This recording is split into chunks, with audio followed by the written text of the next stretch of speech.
listening to Give God 90, where we're not afraid of the tough biblical questions, because we will dig through the language, the culture, and the history to find the truth revealed in the words of our Creator. I wanna see the light.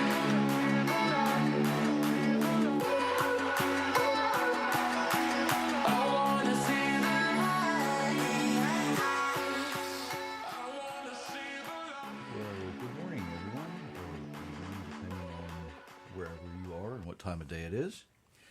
Thank you for letting us be part of your day. My name is Jerry Mitchell. Sitting beside me is the lovely Myra. Hello, everyone. Sitting here making sure our technology works. So, excuse me. Thank you for joining Give God 90 today. There's a lot of stuff going on around the world. Even now, in the U.S., we are just even today is the holiday where they give everybody an extra day off during the week for a major holiday. But over the weekend, they celebrated Independence Day, and there's a lot to be said about that. However, that's not where we're going today. Something that did happen very close to where we are yesterday, as they were setting up a show for the fireworks. They didn't even get them out of the truck, and we don't know what exactly happened yet, but an entire truckload of fireworks decided to detonate pretty much all at one time. Now, they did have the back door open, so there was, even though the truck was damaged, it wasn't like a bomb going off. It was, it was. It was kind of like several little bombs going off, because that's what fireworks are, right? Right.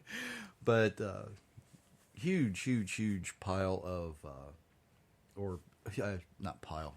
huge tower of smoke in the sky. It was quite impressive. Actually, wish I could have been. If it had to happen, why didn't it happen while I was there to see it? Because that would have been just kind of cool. It's neat when they go off one at a time, but it's, watching something like that. I like things that go bang anyway. But watching an entire truckload. Thankfully no one was hurt, which was a good thing about it. But at the same time, it would have been impressive to watch. Did leave a lot of debris on the beach, but, all of it's biodegradable. It was all paper wrap stuff, so they were fine. But just a whole lot of things happening around the world that you don't expect to have happen. That's where we kind of went Thursday. We're going back there again today. Thursday, we realized that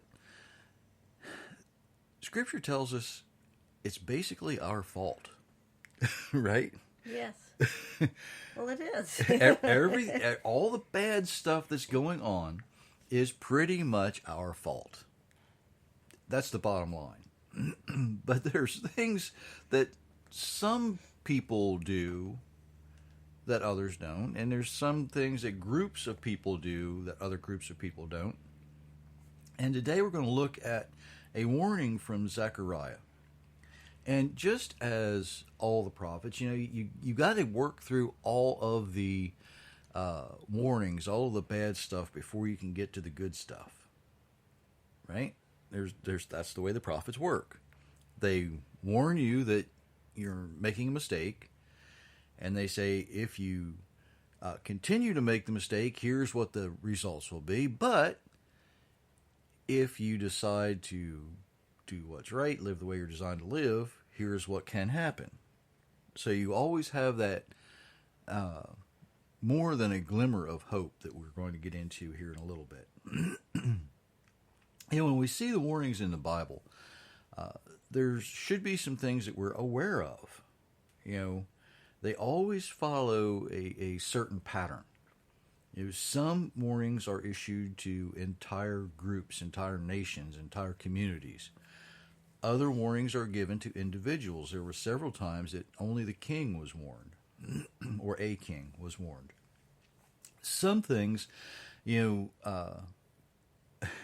some warnings are given for present, meaning they were warning the people at that particular time. Other warnings are given for this is what's going to happen in the future if you don't do these things. And some are given to the people that were right there. Some warnings were given so that the people who were there listening would understand that the people outside of their immediate area would be something bad was going to happen to them. Like Jonah was given the job to go warn the people in Nineveh, right? Right. That warning wasn't for Jonah, it was for the people of Nineveh, that he had to go deliver the message. Sometimes warnings are given to the immediate people, but they come in a form where you need to be careful.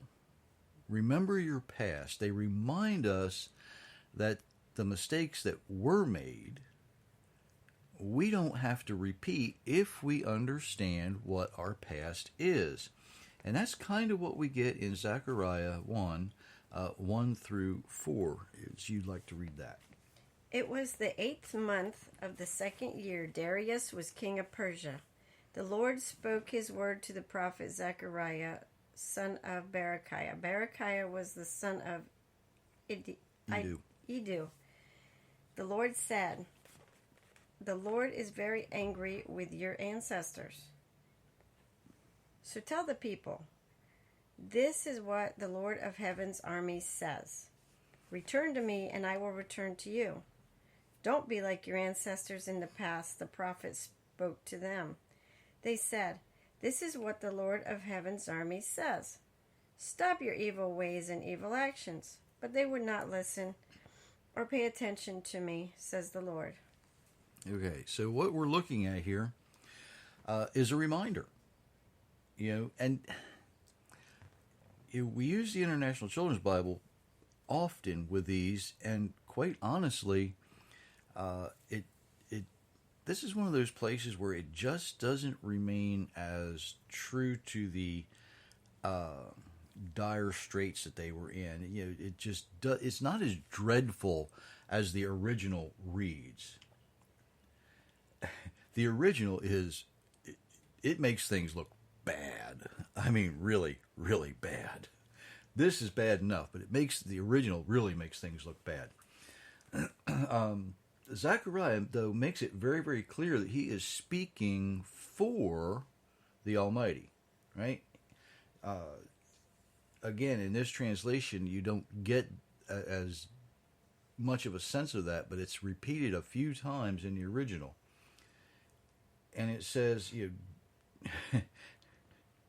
"Thus saith the Lord" message, right? This is that "Thus saith the Lord." Zechariah is given the instructions that when you speak this, let them know it's coming directly from the throne room in heaven. He reminds the people that the Creator was actually more than very angry with their ancestors. And he was angry because they failed to follow his instructions. And he had warned that he was going to remove them from the land. Now, as Myra reads the next couple of verses, we find out just how angry he was with those people. It was the 8th month of the 2nd year. Darius was king of Persia. The Lord spoke his word to the prophet Zechariah. Sorry, wrong verses. Your ancestors are dead, and those prophets didn't live forever. I command my words and laws to my servants the prophets. They preached to your ancestors, who returned to me. They said, the Lord of heaven's armies did as he said he would. He punished us for the way we lived and for what we did. When our Creator makes a promise, he keeps it. And he expects the same thing from us, right? When we fail to live the way he designed us to live, he sends us warnings to remind us. However, the visions that some of these prophets receive can seem sort of odd and sort of confusing to us today. There's a big reason for that. It's not so much that we can't understand or we can't learn from what's being said, But we today often are not the ones being warned. We're not the ones being spoken to. So some of the images that are used in the Bible are actually, especially back in this period of time, 6th and 7th century BC, so 500 to 700 years prior to the birth of Yeshua. They're trying to explain what they're seeing to people who would understand at that time. Does that make sense? It's kind of like I'm going to describe, if I was going to describe let's just pretend that I'm going to describe a car to you. Now, if I use the words that we have today to describe a car, you'd understand what I was talking about. But, several hundred years from now, several thousand years from now, after the language evolves, if we change it and we put it into a different language, maybe it's a translation change of a couple of times, language evolves, would you understand what I was trying to describe? Probably not. So what we're reading quite often in the prophets is their description for that particular group of people that they're warning, that particular person that they're warning, however whoever they were talking to, they were speaking so that they would understand it. Not so that we can understand it easily today, but so that the people that was being spoken to could get it. Did I say that right? Okay. Yes. Now, the people that hear these things understand them, but time and translation can interrupt and confuse the meanings that some of these words have. Now, some of the prophets, as they were speaking, would warn against, if you continue to fail to follow the Creator's instructions, this is what's going to happen in the future. That's what makes people upset and apprehensive and anxious. They get so worked up about the book of Revelation, and they don't realize that if you really want to understand the book of Revelation, because it's not that hard, you need to understand what the prophets are saying and the time period they're speaking in, who they're speaking to, and what they're trying to describe. Now, in Zechariah chapter 5, it's a great example of what I'm talking about. Actually, it's a very perfect example of what I'm talking about. It's where we see the translation problems, the misunderstandings that cause the confusion we have today. I looked up again and I saw a flying scroll. The angel asked me, "What do you see?" I answered, "I see a flying scroll. It's about 30 feet long and 15 feet wide." And he said to me, "This is the curse that will go all over the land. One side says every thief will be sent away. The other side says everyone who makes false promises will be sent away. The Lord of the heavens' armies say, I will send it to the houses of thieves. I will also send it to those who use my name to make false promises. The scroll will stay in that person's house, and it will destroy the house with its wood and its stones." Okay. So here's where things get fun. And here is why. Because we have so many traditions about this that nobody wants to take the time. Well, I don't say nobody. Very few people want to take the time to really dig into it and understand what it's saying. Now, it's not actually a scroll like we think of today, because a lot of times today we think of a scroll as being two rolls, right? Right. One rolls to the right, the other rolls to the left. They come together in the middle. That's not what he's seeing. Think of it as just one piece of paper rolled up, right? Right. So you have one piece of paper rolled up in a roll.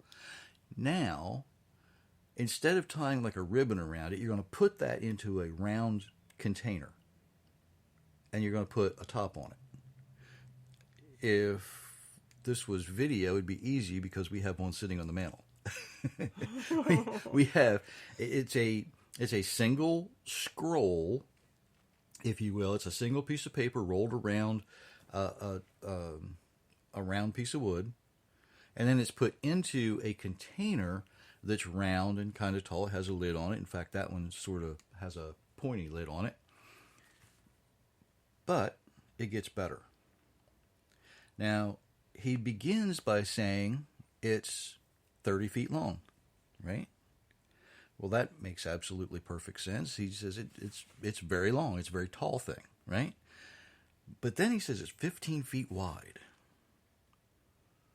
That's kind of odd. That's an odd shape for what he would be describing. Because there was no single scrolls, just one piece of paper rolled up that would be that fat. They would put that on several double rolls. The problem comes with the calculations from the translators. In ancient Hebrew, you didn't measure diameter. You measured circumference. So they called it a line cast about, if you look at the King James. It was a line cast around the item. Now, if this line was 15 feet around, if you divide that by our old friend pi, you get about 3 feet, right? Because 15 divided by 3.17, whatever it is somewhere, I'm 5 feet. So you get something that's a little narrower and a little longer. It's actually going to make more sense. If you think about the roll that paper towels come on, right? That's kind of what you're looking at.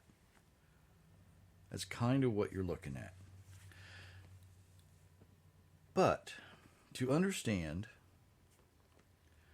what kind of a curse, or what's going to make this scroll stay in a person's house, and it's going to destroy the wood and the stones. That's kind of weird sounding, isn't it? Kind of hard to understand. What kind of a thing would do that? But if you're going to read verses 5 through 9, we're going to get some more information. And the angel who was talking with me came forward. He said to me, "Look up and see what is coming." I asked, "What is it?" He answered, "It is a measuring basket." He also said, "It stands for the people's sins in all the land." Then the lid made of lead was raised. There was a woman sitting in the basket. The angel said, "The woman stands for wickedness." Then he pushed her back into the basket, and he put the lid back down. Then I looked up. I saw 2 women. They had wind in their wings. Their wings were like those of a stork. They lifted up the basket into the sky. All right. This is fun. So, what kind of a flying tube, about 30 feet long and 3 to 5 feet wide, has wings kind of like a stork? Now, when a stork flies, once they reach their altitude, they just kind of glide. Their wings don't look like they're flapping.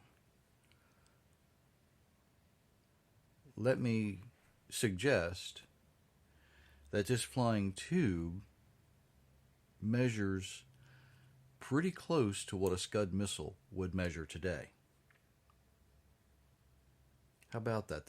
The wings, the fins on a missile look like they don't move. They just kind of stuck out there. They're for stabilization. Now, a lot's been written about this woman in the basket. Why would you put a woman in a basket,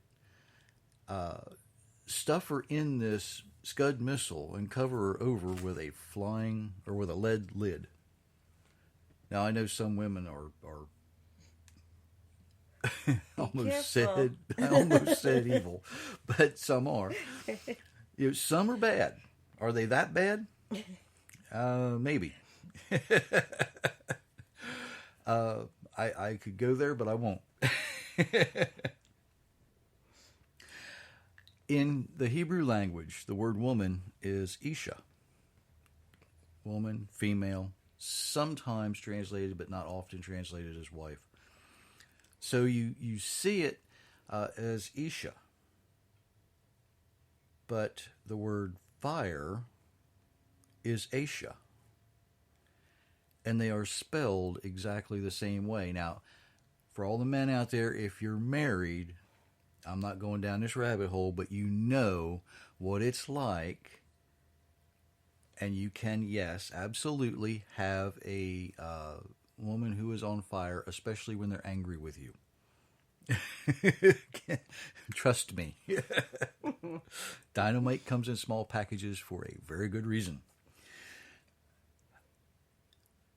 This whole concept changes now if you think of it as a fire. What kind of fire needs to be contained in a lead container?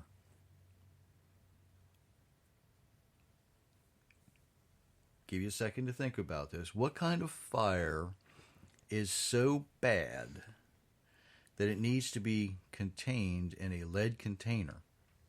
And when it destroys wood and stone, it stays. It doesn't go away. Of course, we're talking probably about plutonium. What Zechariah is describing is a nuclear payload in a missile. But don't forget, he's doing this from about the 6th century BC standpoint. He's seeing this, and he's describing it to the people who would understand it at the time. They'd never seen a Scud missile. They'd never seen a nuclear weapon that we know of. So, he's describing this fire in this basket that is a curse, and it's going to destroy the houses of evil. It's going to be so bad it's going to stay right there. And it's kind of amazing that what this is being told to us. It stands for the people's sins in their land.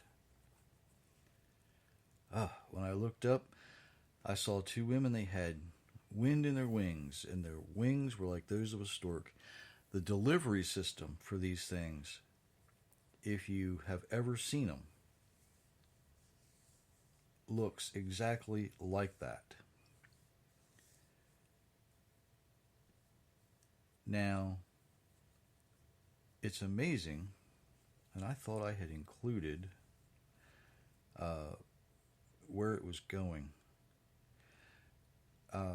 Zechariah learns that this thing is actually being taken to Babylon to be kept in a temple. Now, Babylon is, of course, not Iran. It is currently Iraq.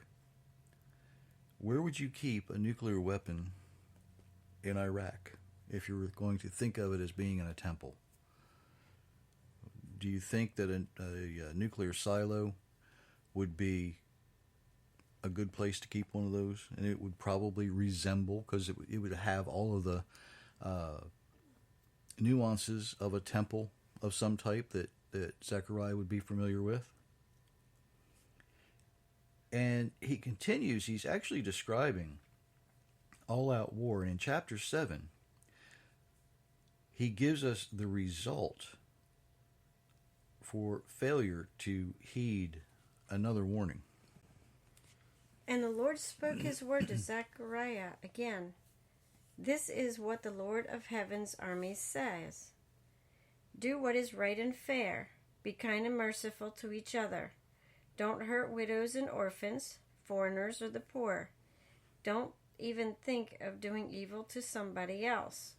But they refused to pay attention. They were stubborn and would not listen. They made their hearts as hard as rock. They would not listen to the teachings of the Lord of Heaven's armies. They would not hear his words through the earlier prophets. So the Lord of Heaven's armies became very angry.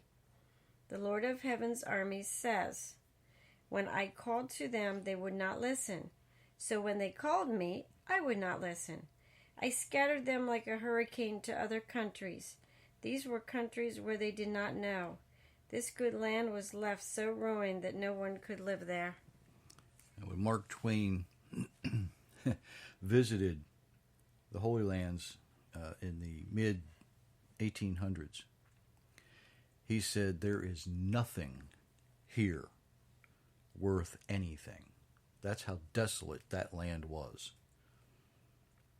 The result of the sin of a nation was to be dispersed into all the other surrounding nations, and the land that was once so bountiful was absolutely desolate. What did the Creator ask for that was so difficult? Be kind and merciful to each other. Don't hurt widows and orphans, foreigners, or the poor. Don't even think of doing evil to somebody else. Is that so difficult? Is that tough? Is that hard to do? Is being nice, treating each other with respect, is it that difficult that we can't do that? Why were they not willing to be nice to each other? Well, we aren't told precisely in these chapters, but we do know that in the past, greed and lust were the main factors for failure. Think about that. Greed and lust were their main reasons that they were basically disbanded and scattered to the wind, right? It says like a hurricane. Think about that. There's a lot of things going on around the world, but especially today in the United States, that we could take a long, hard lesson from this, right? Yeah. But there's good news. I said, all the prophets give you all the bad stuff, and then they give you the good stuff. Now, if you'll notice, I didn't get to where the nuclear weapons actually used, right? I'm going to skip over that part. You go read Zechariah, see if you can figure it out. We're going to get to the good news in chapter 8, verses 1 through 5. The Lord of Heaven's army spoke his word to me again. This is what the Lord of Heaven's army says. I have a very strong love for Jerusalem. My strong love for her is like a fire burning in me. This is what the Lord says. I will return to Jerusalem. I will live in Jerusalem. Then I will be called to the city of truth. And the mountain of the Lord of Heaven's armies will be called the Holy Mountain. This is what the Lord of Heaven's armies says. Old men and old women will again sit along Jerusalem's streets. Each will carry a cane because of his age, and the streets will be filled with boys and girls playing. Now that sounds a little more hopeful, doesn't it? It does. As our Creator's anger brings punishment when we fail, his love for his people and his creation and his desire to keep his promise to Abraham is equally as strong. He really wants us to benefit from the blessings he wants to give us. He has a strong desire that everybody is able to receive that opportunity. So the question comes down to, what's your response going to be? Will you be scattered and feel abandoned? Or will you be willing to be nice to each other, to stop doing evil things to each other, to care for the people around you the way that you are best suited to help? Not necessarily by throwing money at a problem and hoping it goes away. To make that's just making you feel better, right? It doesn't resolve anything. But by actually getting involved, listening to others, to help the widows and the orphans, to live the way your Creator designed you to live. Now, I need to be careful here, because this does not mean that we adopt other people's problems, right? If somebody is in trouble, we can do what we are able to do to help them. It doesn't mean we have to adopt the problems that got them into trouble to start with, right? Right. It also doesn't mean that we continue to enable them to live their irresponsible or dangerous lifestyle. Right? The last thing you're going to want to do for someone is give them more of, or enable them to have more of, what's destroying their life to start with. And it doesn't matter whether it's an addiction. It doesn't matter whether it's enjoying certain foods that they shouldn't be enjoying. If you're diabetic, one thing you don't want to have is sugar, right? That's Right. bad for you when you're diabetic. It's not really good for you when you're not. But you don't want to enable people to destroy themselves. We want to offer them the same opportunity that was given to us, to hear what the Almighty expects out of us and to do it. Now, if they choose to continue to live that destructive lifestyle, that self-destructive lifestyle, that's their choice. That's their decision to make. They are free to go that way and free to do that. I don't recommend it. It's not good for you. But the best thing you can do is offer them the same thing that somebody offered you. If you live the way your Creator designed you to live, then you can have a happy, joyful, successful, productive, abundant life. And you can benefit yourself and the people around you because you're doing the things the Almighty asks you to do. He won't be angry with you if you do that, right? Right. He's not going to cast you to the wind, so to speak. Now, that doesn't mean that the nation you might be currently living in is going to do the same thing. That's true. The nation you're living in may be destroyed, but He's going to protect you. When a lot of the things that happened in ancient Israel, and the Babylonians overtook them, and they came in, and they took people like Daniel and Shadrach, Meshach, and Abednego, right? But they prospered even in a different place because they remained faithful. They're not the only ones. There were others. So it's not like, oh, you're only going to pick 4 out of an entire nation. No, that's not what it means. There were many, many others who prospered.